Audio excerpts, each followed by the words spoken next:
Soma's baking and cooking থেকে আমি সোমা বলছি। আজ আপনাদের সাথে শেয়ার করছি বেগুন ভর্তার রেসিপি। রুটি পরোটা দিয়ে খাওয়ার জন্য কিন্তু খুবই আইডিয়াল এটা। কিন্তু এই বেগুন ভর্তাকে আরো টেস্টি করে তোলার জন্য আমি তিল এবং রোস্টেড পিনাট ব্যবহার করেছি। কখন ব্যবহার করলাম, কিভাবে করলাম, চলুন তাহলে ভিডিওটা দেখতে থাকি। বেগুন ভর্তা করার জন্য এখানে 3টে বেগুন নিয়েছি। বেগুন সবসময় দেখে কিনতে হয়, এরকম করে একটু চেপে দেখে নিতে হয় বেগুনটা সফট কিনা। বেগুনটা সফট হলে বুঝতে হবে বেগুনটা ভালো। বেগুনটাকে মাঝখান থেকে একটুখানি এরকম করে চিড়ে নিচ্ছি। একবার একটু দেখে নিই চিড়ে চিড়ে যে ভেতরে পোকা আছে কিনা। অনেক সময় হয় কি, বাইরে থেকে দেখতে সফট মনে হলেও বাইরে থেকে হয়তো কিছুই পোকা নেই, কিছু নেই, কিন্তু ভেতরে দেখা যায় পোকা থাকে। বেগুনটা কিন্তু একদম ভালো।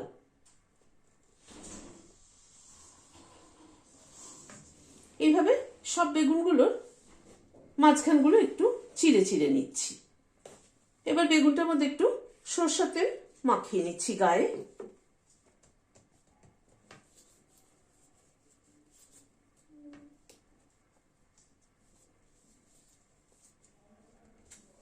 গায়ে ভালো করে সরষের তেল মাখিয়ে নিলাম। তাতে হয় কি, বেগুনের খোসাটা ছাড়াতে সুবিধে হয়। গ্যাসে একটা জালি বসিয়েছি, গ্যাসটা ধরিয়ে দিচ্ছি, বেগুনগুলো এর উপরে দিয়ে দিচ্ছি।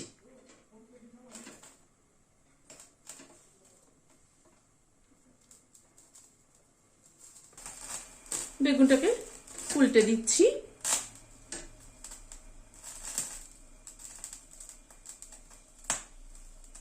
উল্টে পাল্টে বেগুনগুলোকে পুড়িয়ে নিলাম। এবার গ্যাসটাকে বন্ধ করে দিচ্ছি, দিয়ে একটা থালার মধ্যে তুলে নিচ্ছি।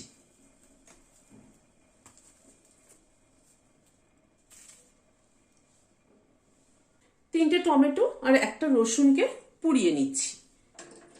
গ্যাসটা জ্বালিয়ে দিচ্ছি। এই টমেটো আর রসুন পোড়াটা দিয়ে বেগুন ভর্তা করলে পরে কিন্তু খুব ভালো হয় ফ্লেভারটা। রসুনটা পোড়ানো হয়ে গেছে, রসুনটাকে নামিয়ে নিচ্ছি। টমেটোটাও পোড়ানো হয়ে গেছে। এবার গ্যাসটাকে বন্ধ করে দিলাম, দিয়ে এগুলো একটু ঠান্ডা হওয়া অবধি অপেক্ষা করব। তারপরে এগুলোকে সব খোসাগুলোকে ছাড়িয়ে নেব। বেগুন টমেটো সবকিছু ঠান্ডা হওয়ার পরে এগুলোকে ছাড়িয়ে নিচ্ছি। একটা বাটিতে জল নিয়েছি, হাতটা একটু জলে ভিজিয়ে নিচ্ছি, তাহলে ছাড়াতে সুবিধা হবে খোসাগুলো।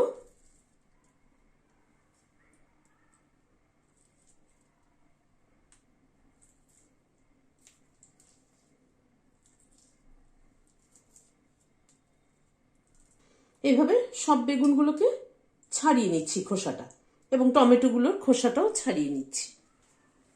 বেগুনগুলোকে এবং টমেটোগুলোকে খোসাটাকে ভালো করে ছাড়িয়ে নিয়েছি। বেগুনটা একটু খুলে ভেতরটা দেখে নিলাম, বেশ ভালো বেগুনগুলো, কোনো পোকা নেই। অনেক সময় দেখা যায় কি, বাইরের থেকে দেখলাম যে পোকা নেই, কিন্তু ভেতরে পোড়ানোর পরে দেখা যায় আছে হয়তো। সেই জন্য বেগুনগুলোকে খুলে দিয়েছি, খোসাটা ছাড়িয়ে খুলে দিয়েছি। এবার চলুন তাহলে রান্নাটা শুরু করি। গ্যাসে কড়াই বসালাম, হোয়াইট অয়েল দিচ্ছি। তেলটা একটু গরম হওয়া অবধি অপেক্ষা করব। তেলটা গরম হওয়ার পরে এখানে 4টে মিডিয়াম সাইজের পেঁয়াজ কুচি করে নিয়েছি। বেগুন ভর্তায় না পেঁয়াজের পরিমাণটা একটু বেশি হলে খেতে ভালো লাগে। পেঁয়াজটা দিয়ে দিলাম। পেঁয়াজটা দিয়ে পেঁয়াজটাকে আগে একটু ভেজে নেব।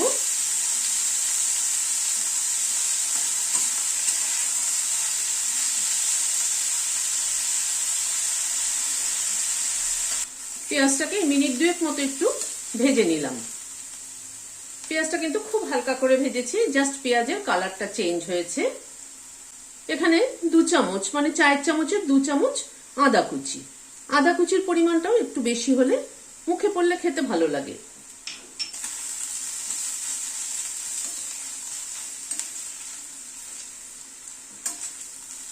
আদা কুচি না দিয়ে পেস্টও ব্যবহার করা যেতে পারে, কিন্তু কুচিটা দিলে পরে খেতে বেশি ভালো লাগে মুখে পড়লে। আদা কুচিটা দিয়ে আবার একটু ভেজে নিলাম। এখানে 5-6টা কাঁচা লঙ্কা কুচি দিলাম। এই কাঁচা লঙ্কাগুলো না একদম ঝাল নেই, ওই জন্য 5-6টা দিলাম। তা না হয়তো আমাদের ঘরে সাধারণত ঝাল তো কম খাওয়া হয়, তা তো আপনারা জানেনই। ঝাল হলে কিন্তু 5-6টা একদমই দিতে পারতাম না।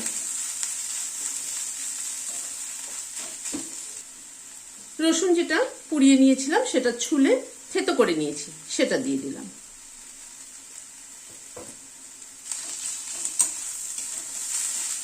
সবগুলো দিয়ে ভালো করে একবার ভেজে নেব।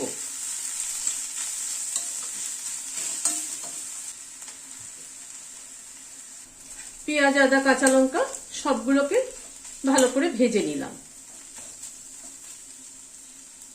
এবার যে টমেটোটা পুড়িয়ে রেখেছিলাম সেটাকে হাত দিয়ে স্ম্যাশ করে নিয়েছি, সেটা দিয়ে দিলাম।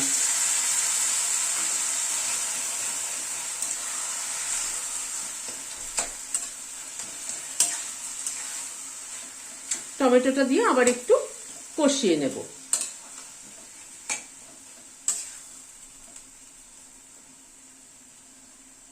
টমেটোটা দিয়ে মিনিট 2-3 সময় ধরে একটু কষিয়ে নিলাম। এবার বেগুনটা দিয়ে দিচ্ছি। বেগুনটা দিয়ে একটু ভেঙে দিয়ে পুরো মশলার সাথে মিশিয়ে নেব।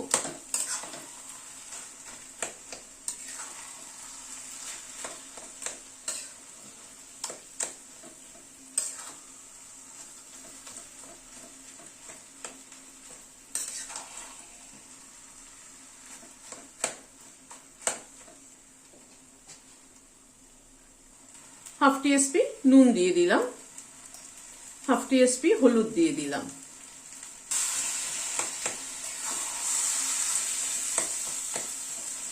এবার বেগুনটাকে ভালো করে কষাতে হবে মশলার সাথে। বেগুন ভর্তা, বেগুনটাকে যত ভালো কষানো হবে তত কিন্তু বেগুন ভর্তার টেস্ট ভালো হবে।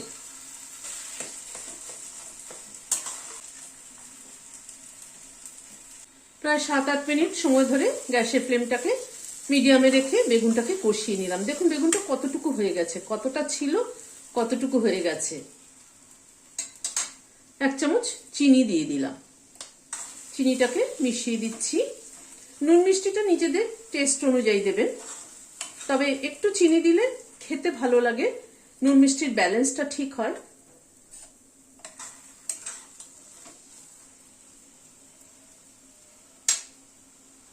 এখানে রোস্টেড তিল দিয়ে দিচ্ছি 1 চামচ,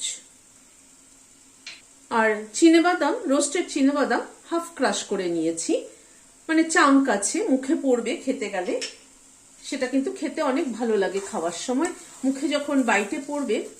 আর তিলের ফ্লেভারটা কিন্তু দারুণ আসে বেগুন ভর্তায়।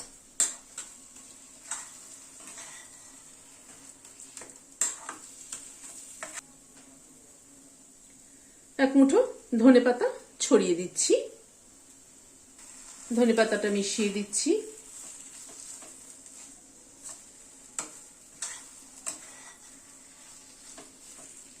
নামানোর আগে একটা পাতিলেবুর অর্ধেকটা রস দিয়ে দিচ্ছি।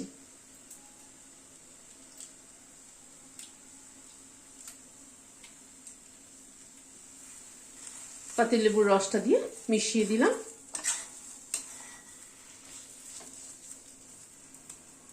এবার গ্যাসের ফ্লেমটা বন্ধ করে দিয়ে সার্ভ করে দিচ্ছি। গরম গরম রুটি বা পরোটার সাথে কিন্তু এরকম একটা বেগুন ভর্তা দারুণ জমে যাবে। রেসিপিটি কেমন লাগলো আমাকে জানাবেন।